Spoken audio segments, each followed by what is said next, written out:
ध्वनिर्वर्णा पदं वाक्यमित्यास्पदचतुष्टयम् यस्याः सूक्ष्मादिभेदे वाग्देवीं तामुपास्महे।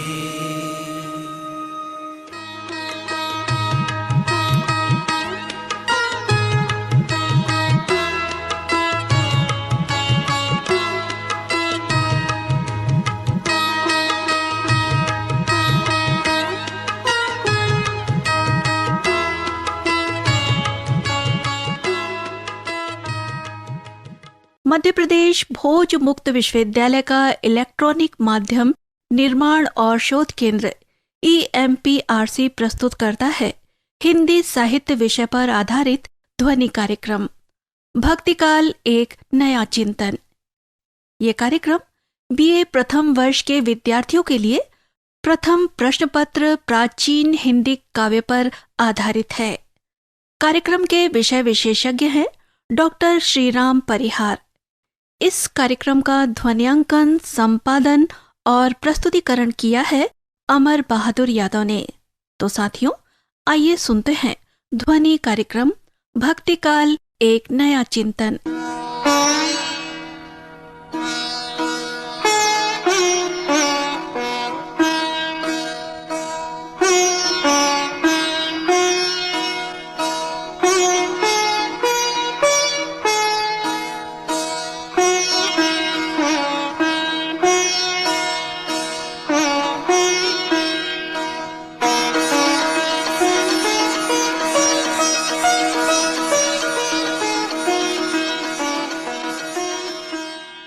साहित्य संस्कृति के सभी विद्यार्थियों को नमस्कार। आज हम आपके समक्ष भक्तिकाल के ऊपर एक नया चिंतन प्रस्तुत करने जा रहे हैं।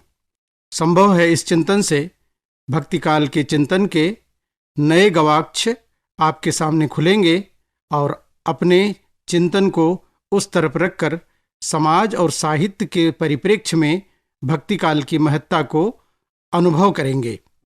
साहित्य के विद्वानों ने भक्तिकाल के कवियों की दो कोटि बना दी, एक संत कवि और दूसरी भक्त कवि।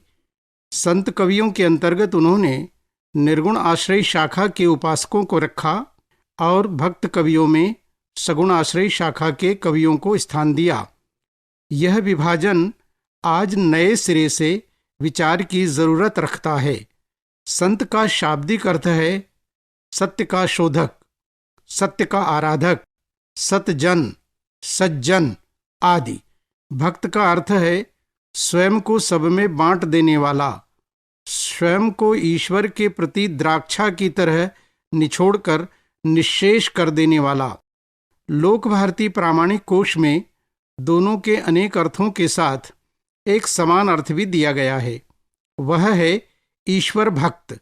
जो संत है वह सही अर्थों में सज्जन होता है। बिना सज्जन हुए क्या भक्त हुआ जा सकता है? शबरी चाहे कबीर या तुलसी की श्रेणी में न आती हो, लेकिन राम स्वयं शबरी से कहते हैं, कह रघुपति सुनु भामिनी बाता, मानहु एक भगति कर नाता। यदि ईश्वर के प्रति इन कवियों ने भक्ति का नाता प्रगाढ़ किया है तो भक्तिकाल के सारे कवि संत हैं और भक्त हैं। भक्ति और संतत्व कबीर, रैदास, नानक, नामदेव, तुलसीदास, सूरदास, मीराबाई, दादूदास, मलुकदास सब में है। भारतीय लोक भी यह विभाजन स्वीकार नहीं करता है। वहां संत कबीर हैं तो संत तुलसीदास भी हैं, संत रैदास हैं तो संत सूरदास भी हैं, संत अंदाल हैं तो संत मीराबाई भी है। ये संत लोक की उपज हैं, अनुभव का प्रमाण हैं। भक्ति के सरल सहज मार्ग पर चलते हुए ज्ञान और भक्ति के भेद में अभेद पैदा करते हैं। भक्तिकाल के सारे कवि जितने संत हैं उससे अधिक भक्त हैं, और जितने भक्त हैं उससे ज्यादा संत हैं। ये संत और भक्त दोनों हैं। संत भक्त साहित्य पर पुनः विमर्श करते हुए सबसे महत्वपूर्ण बात सामने आती है, वह है अनुभव की अभिव्यक्ति, अनुभूत सत्य की कहन। अनुभव की ऐसी प्रामाणिक उक्ति हिंदी साहित्य के किसी काल में पूर्वापर नहीं मिलती है।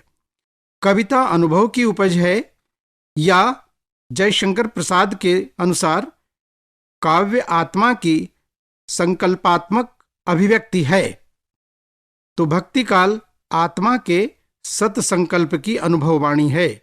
कबीर आँखिन देखी कहते हैं, सूरदास अभिगत की गति को पकड़ तो रहे हैं, लेकिन उसकी अनुभव सघनता को गूंगे जैसे मीठे फल को अंतर्गत ही भावे कहकर और शब्द अर्थ के घेरे में न जाने वाली अपरिमित अनुभवता सिद्ध कर देते हैं।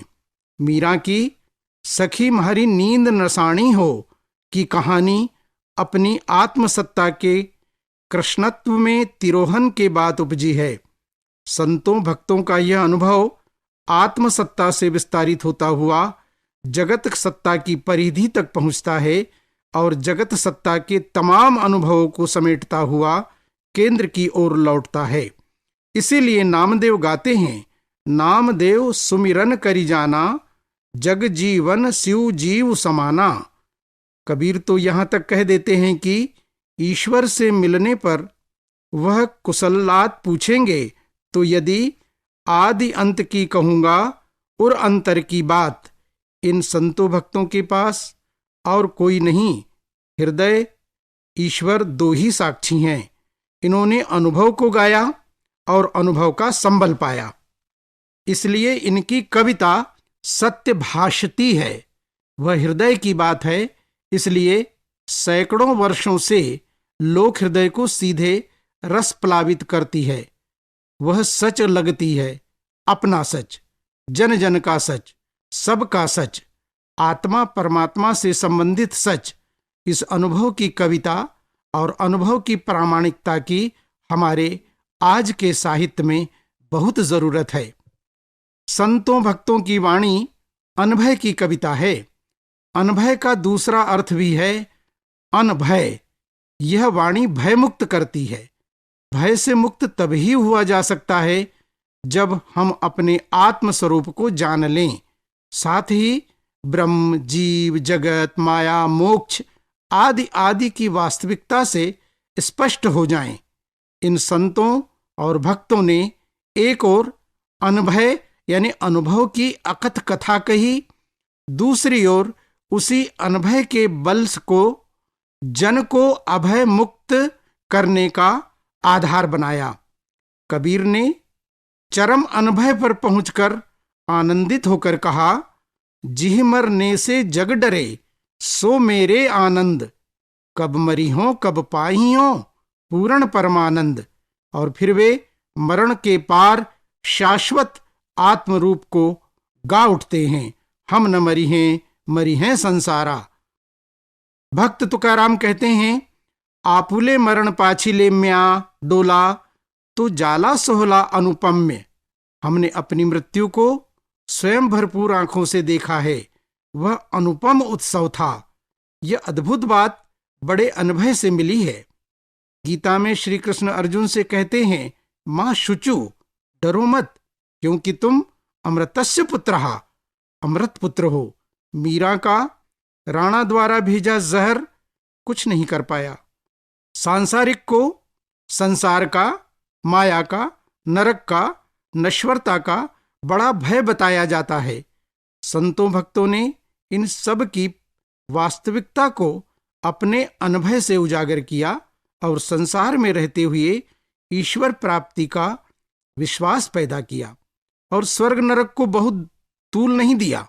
कह दिया, सगुणोपासक मोक्षन लेही। दूसरे ने कहा, साधो सबद साधना कीजे। एक और संसार को स्वप्न की भांति तनावहीन होकर फक्कड़पन के साथ स्वीकार करने का संकेत दिया। कहा भी, उमा कहूं मैं अनुभव अपना, सच हरि भजन जगत सब सपना। यह स्वप्न की तरह वास्तविक नहीं है।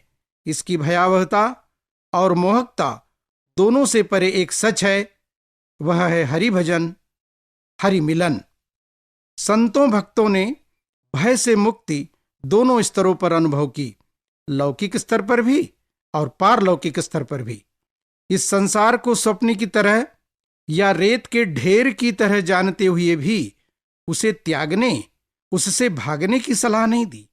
प्रायः सारे संत गृहस्थ थे और तेन भुंजिता, त्याग पूर्वक भोग की स्थिति से संसार में रहकर संसार को डराते रहे।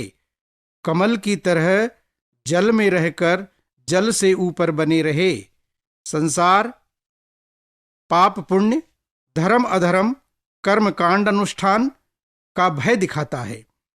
ये संत भक्त जप, माला, छापा, तिलक, व्रत, उपवास, रोजा, नमाज, मक्का, काशी, तीर्थ यात्रा सबसे उपराम हो गए और राह बताई कि असल कर्म क्या है और जीवन का लक्ष्य ईश्वर मिलन है और लक्ष्य मन की निर्मलता से ही प्राप्त होता है। कबीर मन निर्मल भया, जैसे गंगा नीर, पाछे पाछे हरि फिरे, कहत कबीर कबीर।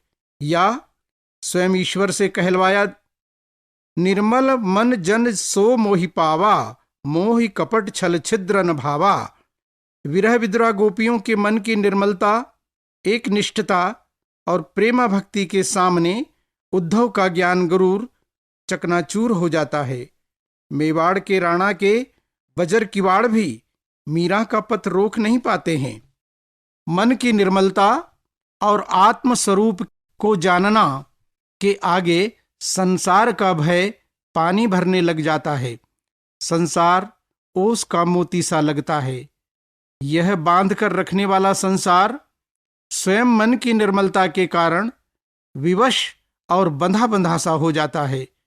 संत भक्त इसी भूमि पर हुंकारता है, निर्भय राम जपऊं रे भाई। नानक गाते हैं, जो गुण खिंबा, जो गुण डंडे, जो गुण भसम चढ़ाइये, जो गुण मूड़ी, मूड़ी मुड़ाइये, जो गुण सीढ़ी वाइये। अंजन माही निरंजन रहिए, जोग जुगुत इव पाइये। संतों भक्तों की भक्ति रस में पगी वाणी भारतीय वांग्मय का अपने देश काल में सांस्कृतिक आख्यान है। रामायण और महाभारत के दो महामानव भक्ति की रज्जू में बंधकर ठुमुक चलत रामचंद्र बाजत पैजनिया और हरि किलकत जसुमति की कनिया बाल रूप में प्रकट होते हैं। उपनिषद का ब्रह्मवाद, शंकराचार्य का अद्वैतवाद, रामानुजाचार्य का विशिष्टाद्वैत, मध्वाचार्य का द्वैत, निम्बारकाचार्य का द्वैताद्वैत और वल्लभाचार्य का शुद्धाद्वैत संतों भक्तों की वाणी में अपनी दार्शनिक अक्षुण्णता और महत्ता के साथ प्रतिपादित हुआ है। इस अर्थ में भक्ति काल भारतीय वांग्मय परंपरा का विकास है। यह अपने सांस्कृतिक स्रोतों का महत्व प्रतिपादित करते हुए उन्हें हमारे समय की समस्याओं के समाधान हेतु उपयोगी पाता है। संस्कृत साहित्य की परंपरा की जो थाती और अनुपम मूल्यवत्ता है, उसके समकक्ष और उसके संस्कार संपन्न स्वरूप की विकासमान छवि सिर्फ और सिर्फ भक्ति काल के पास है। संस्कृत साहित्य के संवाद और अनुवांशिकता स्थापित करने वाला साहित्य केवल भक्ति काल है। जैसे हिमालय का संपूर्ण रस गंगा के पास है, संस्कृत साहित्य का संपूर्ण संस्कार रस भक्ति काल के पास है। भक्ति काल ने संस्कार अपनी परंपरा से ग्रहण किए जो स्वाभाविक और नैसर्गिक हैं, लेकिन इसका व्यक्तित्व और मौलिक अनुचिंतन अपना है, निजी है, अनुभव प्रसूत है, शब्द की साधना करने वाला है।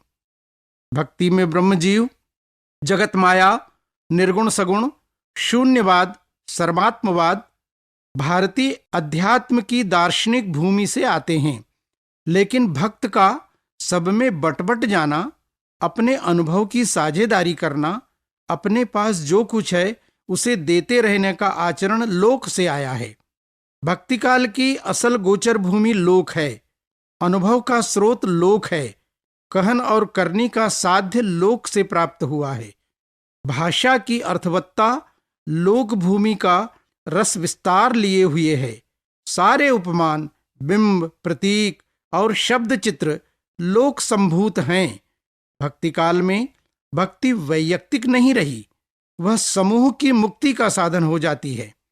यह बहुत बहुत गाढ़े रूप में रेखांकित करने वाली बात है। भक्ति काल लोक से रस सिक्त है और वह लोक जागरण की गौ भूमि भी है। भक्ति काल का सामाजिक सांस्कृतिक जागरण में अतुलनीय प्रदेय है। भक्ति काल का संत और भक्त गृहस्थ है। वह लोक का सदस्य भी है, साथी भी है, मार्गदर्शक भी है, साधारण भी है और असाधारण भी है। जो गृहस्थ नहीं है वे अपनी रचनाओं में गृहस्थ को उसकी गरिमा और महिमा में भक्ति का सहायक आधार देते हैं। यह गार्हस्थ धर्म कर्म से जुड़ा हुआ है। भक्ति के लिए पुरुषार्थ की महत्ता संत भक्त बताते हैं। यह संसार त्यागने योग्य नहीं, रहने योग्य है, जीवन जीने के लिए है। गृहस्थ निरंतर संघर्ष करता है। भक्ति काल अपने देश काल से निपजा है। इस काल की कविता सांस्कृतिक संघर्ष की कविता है। कबीर कपड़ा बुनते हैं, परिवार पालते हैं, फक्कड़ और मस्त रहकर भक्ति का मर्म जानते हैं। भक्त होकर सब में बट जाते हैं। सबके हाथ में कुछ न कुछ है। किसी के हाथ में ताना बाना है, किसी के हाथ में रापी है, किसी के हाथ में उस्तरा है, किसी के हाथ में तुम्बा है, किसी के हाथ में तंबूरा है, किसी के हाथ में करताल है, किसी के हाथ में मजीरा है और किसी के पांव में घुंघरू है। जिसके हाथ में ऐसा कुछ नहीं है उन्होंने अपने आराध्यों के हाथ में बांसुरी और धनुष बाण धारण करा रखे हैं। ये कर्म के प्रतीक हैं। भक्ति काल के संतों भक्तों ने ज्ञान योग, भक्ति योग और कर्म योग को एक रस कर दिया है। बिना ज्ञान के भक्ति पोची होती है। वह आडंबर और कर्मकांड के प्रदेश में जा सकती है। बिना भक्ति के ज्ञान नीरस और बोझ हो जाता है। यह ज्ञान की सार्थकता तभी है जब वह कर्म करते हुए प्राप्त होता है। कर्म की धन्यता इसमें है कि प्रत्येक कर्म भक्ति हो जाए। तब कपड़ा बुनना भी भक्ति है, पत्थर तोड़ना भी भक्ति है, नाचना भी भक्ति है, गाना भी भक्ति है, गाय दुहना भी भक्ति है, दही बिलोना भी भक्ति है, प्रतीक्षा भी भक्ति है, मिलन भी भक्ति है।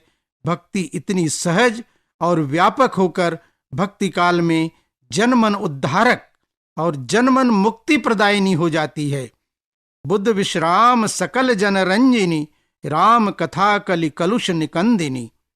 भक्ति काल ने लोक भूमि को अपने ज्ञान संवेदन से इतना मनोरम बनाया है कि ब्रज रज में सनकर और अवध की गलियों में घूमकर लगता है कि जन्म जन्मांतर का पुण्य फल हाथ आ गया हो। सारी संचित अभिलाषाएं ब्रज गोपकुल गांव के गोप गोपियों के बीच जन्म लेकर ही पूर्णता को पा जाना चाहती है। कबीर की आत्मा भी बिरहिणी की तरह लोक पंथ की धूल में खड़ी प्रिय की प्रतीक्षा करती है। जायसी तो भारतीय लोक का ज्ञाता कवि है। उसकी न नागमती चित्तौड़गढ़ में रहती है और न रतन सेन। रतन सेन और पद्मावती राजमहल में नहीं मिलते, लोक भूमि पर बने शिव मंदिर में मिलते हैं। भक्तों संतों का यह लोक बहुत भाव समृद्ध है, लोई है, कमाल कमाली है। मीरा के सास ससुर हैं। संत एकनाथ गिरिजाबाई के साथ एक नाती भागवत को गाते हैं। संत तुकाराम की दूसरी पत्नी जिजाई के क्षोभ और बड़बड़ाहट के बीच उनके अभंग फूटते हैं। वारकरी और समृद्ध होती है। पंढरपुर का उत्सव कलश और चमकीला हो उठता है। निमाड़ के संत सिंगाजी खेती खेड़ोरे हरि नाम की गाते गाते गायों और भैंसों के पीछे दिन दिन भर भटकते हैं और माता पिता, एक बहन, एक भाई, पत्नी और 4 बेटों के बीच भक्ति में मगन होकर कहते हैं, महाराज गुरु का चरण में गंगा, कोई नहाई ले लूला अपंगा। माता पिता, भाई बंधु, कुटुंब कबीला सब हैं, सबके बीच संत हैं, संत के पास भक्ति है। जिनका घर परिवार नहीं था, उन्होंने ऐसा शब्द चित्र बनाया कि प्रत्येक भारतीय के मन में उस तरह के घर की चाह पैदा हो गई। घर है, आंगन में घुटने घुटने चलता हुआ सुंदर बालक है। कभी वह हाथ में माखन लेकर खंभे में उभरे प्रतिबिंब को खिलाता है। माँ की गोदी में किलकारी भरता श्याम है। कामरी को कांधे पर धरकर हाथ में लकुटी लेकर गायों के पीछे सुबह से शाम तक भटकता गोपाल है। उसके पास एक बांसुरी है जिसका मन की मटकी में हिलोर उत्पन्न करने वाला स्वर है। एक मोरपंख है, पीली कछनी है, एक दूसरी छवि भी है। आंगन में ठुमक ठुमक कर अन्य तीनों भाइयों के साथ एक सांवला सा बालक चल रहा है। गुरुगृह से अल्पकाल में विद्या प्राप्त कर घर आते हैं कि यज्ञ की रक्षार्थ ऋषि आश्रम को जाना होता है। फिर वनगमन है। गुह, निषाद, केवट, शबरी, गीध, सुग्रीव, वानर, भालू सबसे मिलना होता है। एक अखंड राष्ट्र का निर्माण होता है। राम और कृष्ण दोनों की ही यात्राएं लोक की ओर हैं, घर से वन की ओर हैं, कुंजों निकुंजों गिरी गौहरों की ओर है। एक आदर्श गृहस्थ भी है, एक आदर्श समाज भी है, लोकादर्श भी है, लोक मर्यादा भी है, लोक रंजन भी है।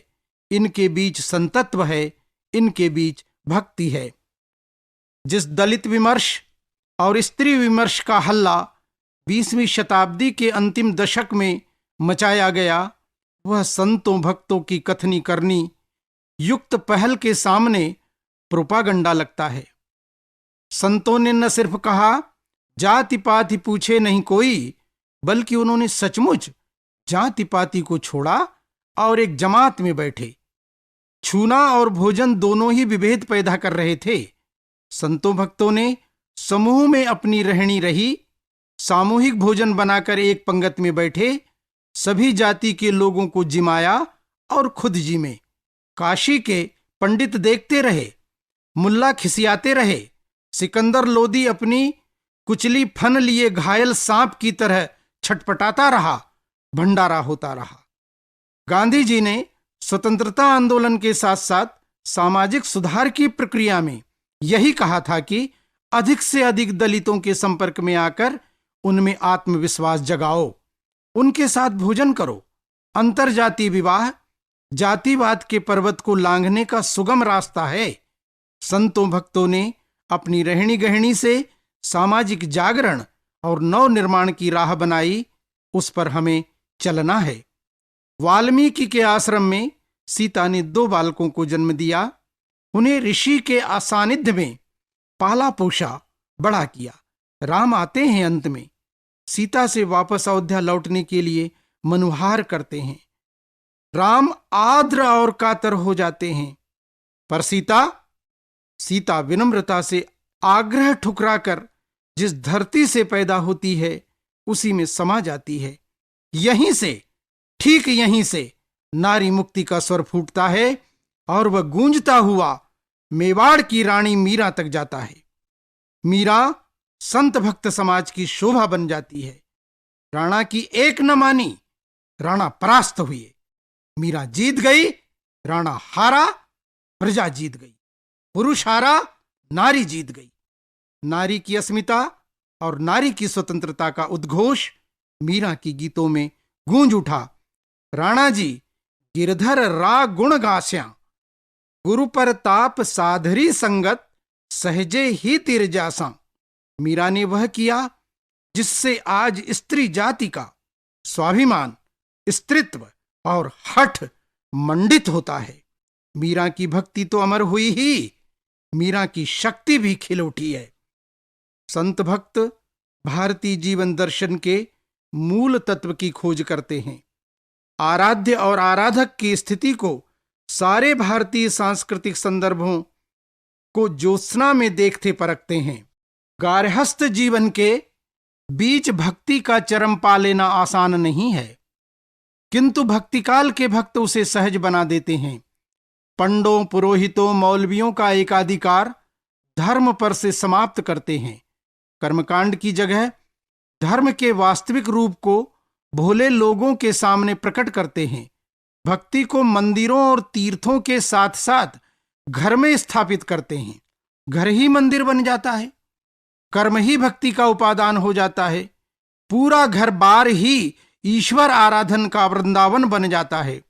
मीरा ने कहा, माईरी मोहे लागे वृंदावन नीको, देह ही वृंदावन हो जाती है, मन ही मंदिर हो जाता है, उसी में ईश्वर बैठे हैं, सपत्नीक सपरिवार।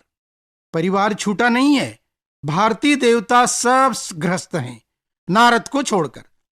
जब ईश्वर सपरिवार रहते हुए ब्रह्मत्व पा सकता है, तो सामान्य जन गृहस्थ रहकर भक्त क्यों नहीं हो सकता? यह मर्म संतों ने, भक्तों ने जाना, समझा और पाया कि गृहस्थ धर्म का परिपालन स्वयं में एक तपस्या है। गृहस्थ रहते हुए निर्मल मन से किया जाने वाला कर्म भक्ति ही है। इसलिए घर छोड़ना नहीं, जल में कमल की तरह रहना। तुम्बे की खेती करते करते भी हरि पाया जा सकता है।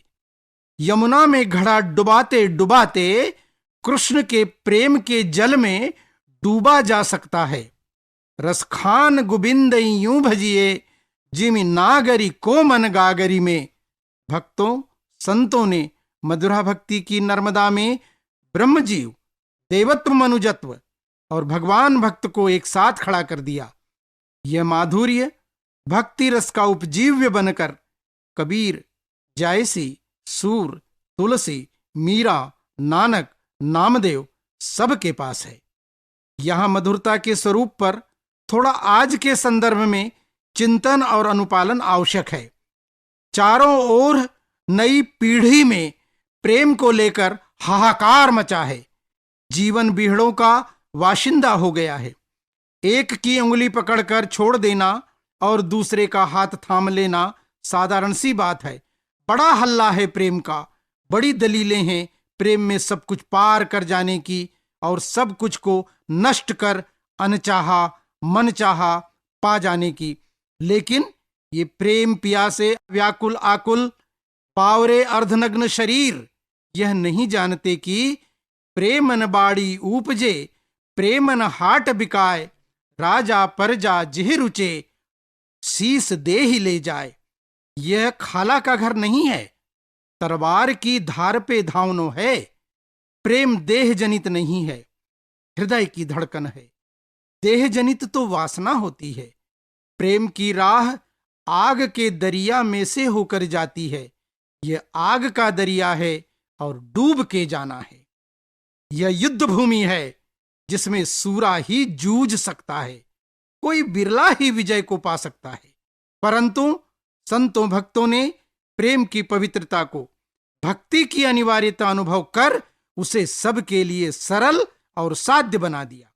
अपड़ और भोली गुजरियों ने भी जिसके सहारे रस स्वरूप कृष्ण को पा लिया। जो सबकी पकड़ से बाहर है वह यशोदा की ओखली से बंधकर दामोदर हो जाता है। और तो और देखो दुर्यो वह कुंज कुटीर में बैठो पलोटत राधिका पायन। वह कुंज की कुटीर में बैठा हुआ है और राधा जी के पांय पलोट रहा है। प्रेम की एक निष्ठता और उदात्तता ही जीवन का स्थायी ठौर बन जाती है। प्रेम की इस हरित दूर्वाच्छादित भूमि पर संवेदना विरमती है और विश्रामती है। आज सर्वाधिक जरूरत संवेदना की है। जीवन को यंत्र चालित युग ने जकड़ लिया है। वह छत विक्षत है, लहूलुहान है। चारों ओर मशीनों की खटरपटर और चींपों है। ऐसे में व्यक्ति की न चीख सुनाई दे रही है, न पुकार, न प्रेमोच्छ्वास, न हर्षध्वनि। हम रोज सुबह चाय की चुस्कियों के साथ कई कई खून भरी घटनाएं पीते हैं। हमारे आंसू सूख चुके हैं, मन मर सा गया है। आत्मा जैसी अरूप अनाम शाश्वतता के बारे में तो असंभव सोचते ही नहीं। ऐसे ही संवेदनहीन समय में भक्ति काल की वाणी कंदील का काम करती है। पूरा भक्त संत साहित्य संवेदनाओं की बहती नर्मदा है, जहां स्वयं को तृप्त करने के साथ साधु को भूखा न जाने देने की प्रार्थना भी है। जहां एक कातर पुकार है, जोगी मत जा मत जा, पांव पड़ू मैं चेरी रावरी हो। जहां रैदास अव्यक्त से संवेदनात्मक रिश्ता जोड़ते हैं, सांची प्रीत हम तुम शिव जोरी, तुम सो जोरी अवरी संग तोरी। अयोध्या कांड के आरंभ में तुलसीदास राम के सुख दुख से उपराम एक अक्षत स्वरूप की आराधना करते हैं। वही राम अपनी प्राण वल्लभा सीता के भाल पर उभरे श्रम सीकर यानी पसीने की बूंदें देखकर करुणा से द्रवित हो मौन रह जाते हैं। तिय की लखी आतुर तापिय की, अखियां अति चारु चली जल चुए। संवेदना की अनेक रंगी कलियां संतों भक्तों की वाणी में खिलती हैं, जिनकी श्वास में प्राणी मात्र अपने भीतर बाहर के मौसम से संवाद करता है। आज सबसे अधिक टोटा संवेदना का है। संवेदनहीनता की स्थिति में जाकर ही हम आज बेतुके सवाल खड़े करने लगे हैं कि आज संत भक्त साहित्य की क्या उपयोगिता है। यह हमारे भीतर धंसी बौद्धिक यंत्रणा की उपज है, या हम देह के स्तर पर इतने लुभा गए और लुभावने हो गए हैं कि आंखें चमड़ी को छोड़कर रोम रंध्रों में घुसने की जरूरत ही महसूस नहीं कर रही है। हृदय की यात्रा कष्ट भरी है। हृदय में उतरना साहस का काम है। पहाड़ चढ़ना आसान है, हृदय में उतरना कठिन है। हृदय का पथ भावों का है, आशा का है, प्रेम का है, मानवता का है, अपने को निरंतर खर्च करने का है, लुट जाने का है। कबीरा आप ठगाइए और न ठगिए कोई। स्वयं को ठगे जाने का स्वाद और सुख संतों ने चाखा है। आज सब एक दूसरे को ठगने में लगे हैं। राष्ट्रों की तो गत नहीं है। क्या होगा विश्व में? क्या केवल अमेरिका बचा रहेगा, या केवल आतंक की तलवारों से सरहदें खींचने वाले कुछ धर्म मदांध और पगलाए राष्ट्र बचे रहेंगे? यह रास्ता ही गलत है। इस गलत को ही सही मान लेने वालों को संतों भक्तों के भजन अप्रासंगिक लगने लगे हैं। अच्छा हो उनकी बुद्धि में ही उदय यानी दीमक लग जाए। संवेदना और भावों की गली बहुत तंग है, यहां अकेला ही चलना होता है। यह राह रपटीली है और लंबी भी। बहुत धीरज और प्रतीक्षा करनी होती है। संतों ने यही सीख दी। सब कुछ तुरंत फुरत नहीं मिलता, सबरी का धीरज चाहिए। जो तुरंत मिलता है वह जल्दी ही खर्च भी हो जाता है और गलत मार्ग से चला जाता है। नौ धनाढ्य वर्ग के राजकुमार इस समय पूरे विश्व में धन को जिन अनैतिक कामों में खर्च कर रहे हैं, उससे पूरे संसार में काम केंद्रित कार्यों की भरमार हो चली है। अपहरण, हत्या, यौनाचार सब उसी दानव के चेहरे हैं। आज धीरज हर क्षेत्र से कम हो गया है। सब कुछ कम से कम समय में बिना मेहनत के पा जाना चाहते हैं। यह चाहना ही मूलतः गलत है। बिना श्रम और साधना के प्राप्त फल का भोग पेट का फोड़ा बनकर फूटता है। भक्त संत कह गए हैं, साधु कहावत कठिन है, जैसे पेड़ खजूर, चढ़े तो पीवे प्रेम रस, गिरे तो चकनाचूर।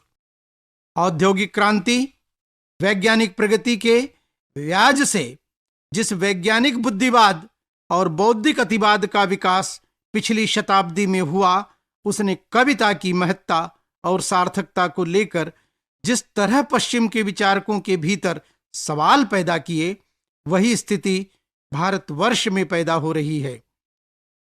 प्लातोन, तासोन, मैकाले और पीकाक जैसों ने कविता पर ऐसे आक्षेप लगाए जिससे कविता के प्रति संदेह उत्पन्न हो गया, जिसका सार्थक और तर्कसम्मत उत्तर देने के लिए फिलिप सिडनी, शैली, मैथ्यू अर्नाल्ड, कार्डवेल और आई.ए. रिचर्ड को उद्यत होना पड़ा। ऐसे ही बेतुके सवालों के साथ हमारे समय के कुछ बुद्धि के पिटारे कवि लेखक भक्तिकाल और रीतिकाल की कविता को लेकर साहित्य के बाजार में बोम मार रहे हैं। भक्तिकाल कोरा भावोन्माद नहीं है। भक्तिकाल केवल भावों का अनुभाव नहीं है, बल्कि व्यक्तिगत, सामाजिक, राष्ट्रीय और वैश्विक जीवन में उसकी प्रभावकारी भूमिका है। उसकी अपनी सामाजिक सत्ता है, उसकी अपनी निजी सत्ता भी है, लेकिन अपनी सत्ता की सार्थकता वह सृष्टि जीवन के हित में तलाशता है। सारी उन्नति और सारे विकास के द्वारा आकाश नापकर भी यदि हृदय विकसित नहीं हुआ तो हमारा सारा श्रम धूल में गिरी हुई पसीने की बूंद जैसा निस्सार है। रसखान कहते हैं, शास्त्रन पढ़ित पंडित भये, कै मौलवी कुरान, जू पे प्रेम जानियो नहीं, कहा कियो रसखान। भक्ति काव्य ने हृदय का बहुत विस्तार किया, अर्थात मानुष भाव की पारख परख उसे तुलसी बिरवे की भांति सबके मन आंगन में रोप दिया। संतों भक्तों ने बड़ा काम किया। यह सब अपने स्तर पर करते हुए अपना विस्तार किया, अपनी प्यास को इतना तीव्र और अविकल किया कि वह सबकी प्यास बन गई। ऐसी व्याकुल पुकार की पुकार प्रार्थना बन गई। प्यास इतनी जागी कि पूर्ण होते होते परमात्मा तक चली गई। पुकार में इतनी द्रवणशीलता है, इतनी आर्तता है कि वह प्रार्थना हो जाती है और प्रार्थना की पूर्णता परमात्मा बन जाती है। मन चित चातक जूं रटे, पिव पिव लागी प्यास, दादू दर्शन कारणे, पूर्वहु मेरी आस। आज चौथरपा बाजार की मार है। न जाने किन किन तरीकों से हमें ठगने लूटने की तरकीबें की जा रही है। बाजार की पूरी कोशिश यह है कि व्यक्ति की जेब से पैसा कैसे निकाला जाए। पहले कर्ज लेना शर्म और दुख की बात हुआ करती थी। आज हम इच्छा भर व्यक्त कर दें, 10 बैंक और 50 एजेंसियां हमको कर्ज देने पर तुल जाती हैं। हमें भले न पता हो, उन्हें हमारी आय के स्रोत पता हैं। पिताजी कहते थे, कर्जा भला नि सग्गा बाप का, रघुवर राखे टेक। अब कर्जे के बिना काम नहीं चलता।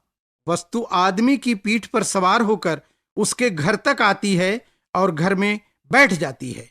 आदमी बाहर हो जाता है। घर घर होते हुए भी घर नहीं रह पाता। संतों भक्तों ने बाजार को चुनौती दी। कबीरा खड़ा बाजार में, लिए लुकाठी हाथ।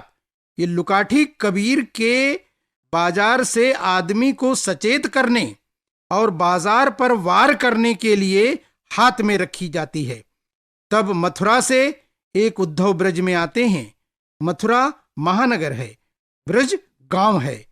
गोपियां उद्धव को अच्छी तरह समझ लेती हैं, आपस में सचेत करती हैं, आयो घोष बड़ो व्यापारी। और फिर उद्धव को खबरदार करती हैं, जोग ठगोरी ब्रज न बिकई हैं। तब उद्धव आते हैं। गोपियां पूरे वृंदावन को उसके प्रभाव से बचा लेती हैं। भारत में एक समय लगभग 300 बहुराष्ट्रीय कंपनियां आधम की हैं। हम कैसे भारत वृंदावन को उनसे बचा पाएंगे? कौन ठगवा नगरिया लूटल हो। आज हम और हमारी सरकारें इस कोशिश में है कि गांव का पानी गांव में रहे, गांव का श्रम गांव में रहे, गांव का पैसा गांव में रहे, गांव गांव रहे।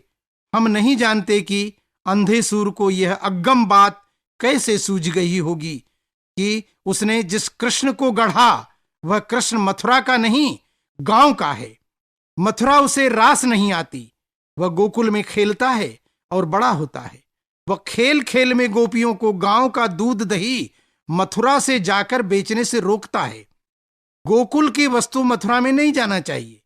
गांव की वस्तु गांव में ही रहे तो एक पीढ़ी बड़ी होगी और गांव गांव बना रहेगा। वृंदावन को कृष्ण ने उसकी रजकण में बड़ा बनाया। वृंदावन को बड़प्पन महल अटारी से नहीं मिला, उसे बड़प्पन मिला कृष्ण से, गंवार गोपियों से, भोले भाले गोप ग्वालों से, ममत्व की मथानी से, यशोदा से, प्रेम की कोकिला राधा से, अपने तरल संसाधनों दूध दही छाछ से, पशुधन गायों से, प्राकृतिक वैभव गोवर्धन से, सदा नीरा यमुना से, हरे बांस की बांसुरी से, लकुटी से, कामरी से, मोरपंख से, गुंजमाल से, या लकुटी अरु कामरी या पर राज तिहुपुर को तजिडारो। भक्ति काल लोक की प्रतिष्ठा करने वाला काव्य है। संतों भक्तों ने कहा, जातन पूछो साधु की, पूछ लीजिए ज्ञान। ज्ञान किस देश ने कदर की, गुणवान की पूजा की। जाति की जड़ें जब इतनी गहरी थी कि उसे उखाड़ फेंकना तो क्या, उसके संबंध में बात करना भी अपराध था। ऐसे कठिन समय में भक्ति का बाना लेकर इस सांस्कृतिक नवजागरणकर्ता संतों ने ललकारा, रविदास सुकर्मन करन सो नीच ऊंच हो जाए, कर्म कुकर्म ऊंच भी तो महानीच कहलाए। भक्तों ने जाति की मूल अवधारणा कर्म को बार बार रेखांकित किया है। जिन संतों ने जाति पाति का विरोध किया और जो पूरे विश्व के पूज्य हैं, उन्हीं संतों को जाति और वादों के आधार पर बांटा जा रहा है। यह खतरनाक है, खतरनाक है भारतीय समाज और साहित्य के लिए। मीरा ने राणा से कहा कि राणा, तेरे देश में 3600 प्रकार की जातियां बसती है, अतः मैं तेरे देश में नहीं रहूंगी। निमाड़ क्षेत्र के लोक में मीरा को इस तरह गाया जाता है, मारा सतगुरु सिरजन हार राणा, अब नी रहूं रे थारा देश में। राणा जी थारा रे गड़म बस बामण बणिया, राणा जी थारा रे गड़म बस बामण बणिया, आसी बस रे 3600 जात हो, जात सीना तुम्हारो अब नी रहो। हूँ छे ऊंचा कुल की नार राणा, अब नी रहूं रे थारा देश में। जो लोग कबीर और तुलसी की लकड़ी और लंगोटी को लेकर साहित्य में फांक पैदा कर रहे हैं, उन्हें अपने अपने खेमों में घसीट रहे हैं। वे जातिवाद के समर्थक नासमझों से भी बड़ा पाप कर रहे हैं। जिस तरह पानी में फांक नहीं होती, उसी तरह साहित्यकारों, संतों, भक्तों की जाति और खेमे नहीं होते। जो खेमों में बंद कर और बटकर साहित्य कर्म कर रहे हैं, उनकी वे जाने कि वे क्या कर रहे हैं। वे करें सो करें, पर खुदा के वास्ते कबीर तुलसी को तो अपनी परास्त सोच और पतित कर्म का स्पर्श न दें। साहित्य का मूल्यांकन कवि की आंख से उसके देश काल में करें, अपनी आंख से विदेशी देश काल में नहीं। भक्ति काल तो परंपरा को स्रोत रूप में आत्मसात कर अपने देश काल में बहते हुए युग युगांत तक अविरल अविकल बहने वाला शब्द संस्कृति नद है। उसमें डूबने की इच्छा हो तो प्रेम से डुबकी लगाइए, अन्यथा किनारे पर खड़े दूर से ही उसके शक्ति संपन्न प्रवाह को देखिए। यदि डूबेंगे तो मज्जन फल पेखिए तत्काला, काक होई पिक बकहु मराला। कौवा पिक होकर के और बगुला हंस होकर के अपने वास्तविक स्वरूप को पा जाता है। कबीर ने चौरे पर खड़े होकर अपने प्रियतम को पुकारा, राम बिन तन की ताप न जाई, जल में अग्नि उठी अधिकाई। कबीर के सारे चेले चपाटी, संगी साथी, घर दुआरी गा उठते हैं। नामदेव ने वेणु बजाई और तान छेड़ी, देवा वेणु बाजे गगन गाजे, सबद अनाहद बोले। वह वेणु आज तक बज रही है। नानक अरदास करते हैं, सुनी नाह प्यारे एक विनती मेरी। यह विनती ही गीत बन गई, कंठ का भूषण बन गई, अनुभव की कहन बन गई। मलुकदास गहन गुफा में बैठे हैं, ज्ञान की लहरें उठ रही हैं, अलख निरंजन की ज्योति की बारिश में भींगते भींगते गाते हैं। लहरें उठी ज्ञान की, बरसे रिमझिम मोती, गगन गुफा में बैठ के बरसे जगमग ज्योति। उस ज्योति में भीगता भीगता कोई फकीर अब तक गा रहा है। तुलसी ने अपनी चेतना के आंगन में नील सरोरुह नील मणि नील नीरधर श्याम, लाजहि तन शोभा निरखी कोटि कोटि सतकाम को देखा, और आराधन में जो स्वर फूटा वह विश्व में मन का गीत और विश्व का कंठ संगीत बन गया। ब्रजभूमि की रज में लौटते हुए और पांव पांव चलते हुए सूर्य ने अपनी वीणा ऐसी बजाई कि पूरा वृंदावन अपनी द्वापरी महिमा में गा उठा, मैं बलि जाऊं श्याम छवि पर। यह छवि भारत जन मन में ऐसी बसी कि सारा देश गा उठा। भक्ति की महिमा जानिए कि कृष्ण नाच रहे हैं, सारी गोपियां नाच उठी है। यह अद्भुत बात है कि भक्त और भगवान दोनों नाच रहे हैं। मीरा नाच रही है, मीरा गा रही है। भक्ति काल यह नाच गान का साधना का सोपान बन जाता है। भक्ति संगीत का साधन बन जाता है। संगीत आत्मा की प्रार्थना बन जाता है। भक्ति काल के कवि की वाणी को उसकी पोथी में से उठाकर ही आज मंचों की शास्त्रीयता और गायकों की गायकी वासंती गौरव पाती है। भक्ति संगीत को संवारती है और संगीत भक्ति की मधुर पुकार हो जाता है। भक्ति काल ने भाषा के माध्यम से राष्ट्रीयता को परिपुष्ट किया है।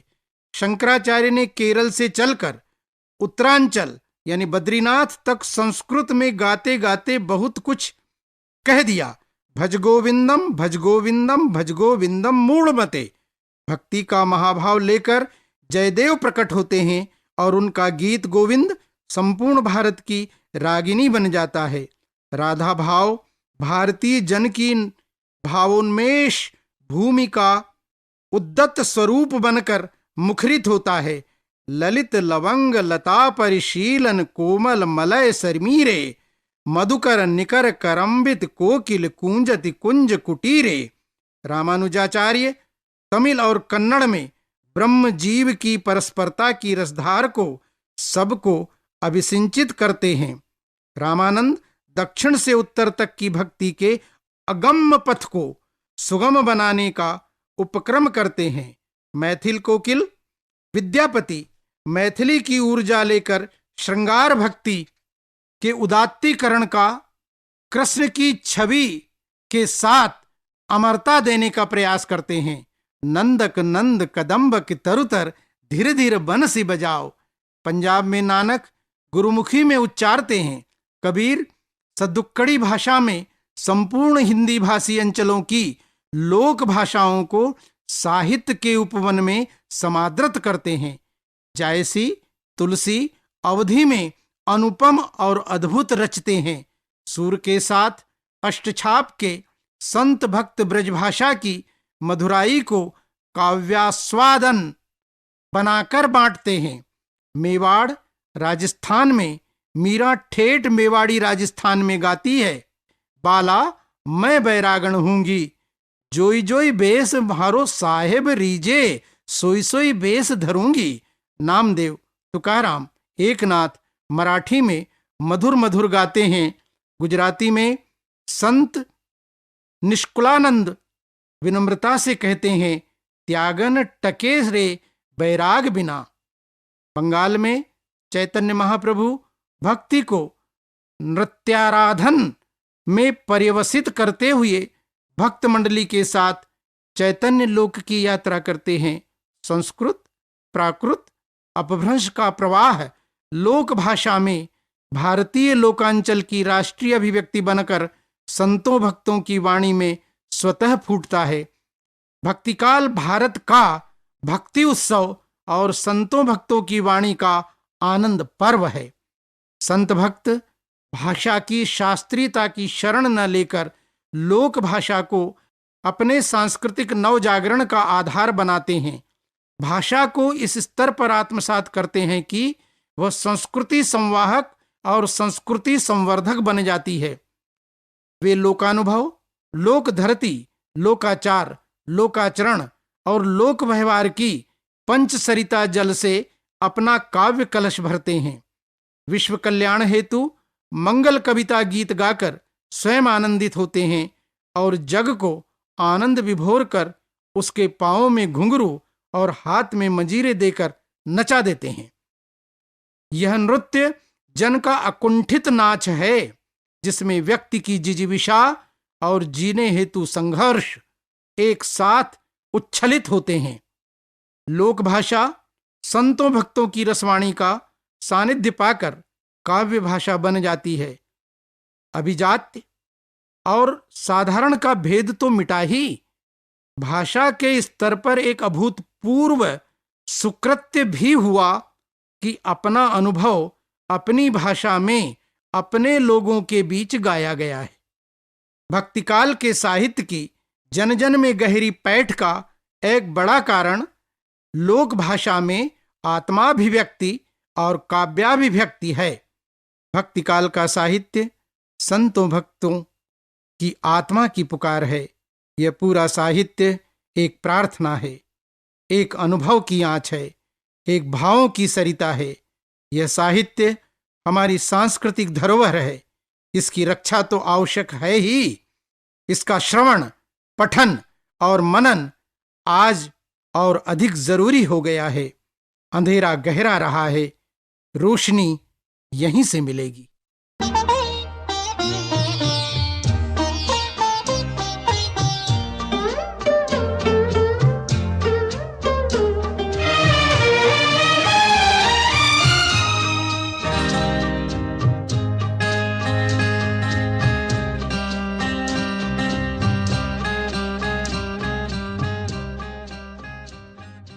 अभी आप सुन रहे थे हिंदी साहित्य विषय पर आधारित ध्वनि कार्यक्रम भक्तिकाल एक नया चिंतन। कार्यक्रम के विषय विशेषज्ञ और वार्ताकार थे डॉक्टर श्रीराम परिहार। उद्घोषिका थी विभा तिवारी। इस कार्यक्रम का ध्वनियांकन, संपादन और प्रस्तुतिकरण किया अमर बहादुर यादव ने। ये ध्वनि कार्यक्रम मध्य प्रदेश भोज मुक्त विश्वविद्यालय के इलेक्ट्रॉनिक माध्यम निर्माण और शोध केंद्र EMPRC द्वारा निर्मित किया गया।